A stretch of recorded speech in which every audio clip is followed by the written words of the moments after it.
নেতিবাচক ধারায় শেষ হয়েছে ঢাকার শেয়ার বাজারের লেনদেন। সার্বিক সূচক ডিএসইএক্স 54 পয়েন্ট কমে দাঁড়িয়েছে 5,578-এ।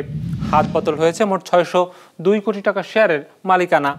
লেনদেনে অংশ নেওয়া প্রতিষ্ঠানগুলোর মধ্যে দর বেড়েছে 79টির, কমেছে 274টির, আর অপরিবর্তিত রয়েছে 41টির দর। এবার বাজার নিয়ে বিশ্লেষণ শুনবো অ্যালায়েন্স ক্যাপিটাল অ্যাসেট ম্যানেজমেন্টের। আজকে মার্কেট নেগেটিভলি ক্লোজ হচ্ছে এবং মার্কেটের ওভারঅল সেন্টিমেন্টও ছিল এক্সট্রিমলি বেয়ারিশ নেচারের। ইন্ডেক্স প্রায় 54 পয়েন্টস কমে এখন দাঁড়িয়েছে 5,579 পয়েন্টসে এবং মার্কেটের ওভারঅল টার্নওভারও ছিল যথেষ্ট কম, মাত্র 600 কোটি টাকার মতো। পার্সেন্টেজ ওয়াইজ আজকে প্রায় 70% কোম্পানির প্রাইস কমেছে, বেড়েছে মাত্র 20%-এর এবং অপরিবর্তিত ছিল 10% কোম্পানির প্রাইসের। অর্থাৎ মূলত এই সিচুয়েশনটি মার্কেটে ইন্ডেক্স এবং টার্নওভারের মাধ্যমে রিফ্লেক্ট হয়েছে।